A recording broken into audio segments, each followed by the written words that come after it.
My name is Chelsea and I am a pastry chef.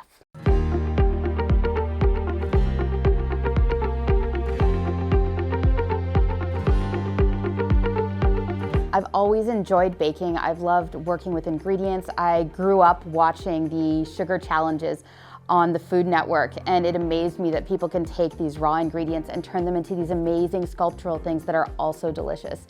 So just the structural mechanics of it, working with food, and being a part of all of the most important occasions in people's lives. There's always new challenges, so if you're someone like me who needs something different every day, then there's always an opportunity to be creative. There's always a new challenge for you to try and problem solve.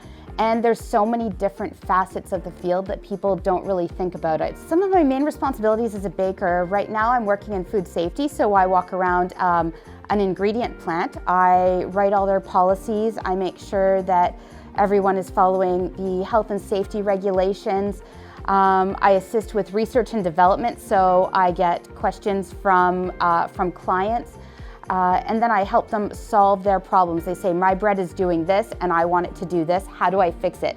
So I work with them to figure out how we can make their product better. Quite often when I'm working with an ingredient supplier, as I am currently, a lot of it is guiding people on how to work with new and innovative products. So I get to share what's new and exciting with them, and then help them problem solve as well within their own bakeries. Some of the biggest misconceptions about being a baker is that it's largely restricted to just basically you're in a shop baking cookies all day. And it's not that. There's so much more to it. There's science, there's chemistry, there's artistry involved in it, and there's really a multitude of places that you can go within this career. So if you're not happy working in a large hotel working on the line, then you can go and work in a mom and pop shop where you know all your customers and you're baking a lot more custom things, sharing, like I really loved sharing my grandmother's recipes, things that had been passed down from generations. But I also love working with large corporations.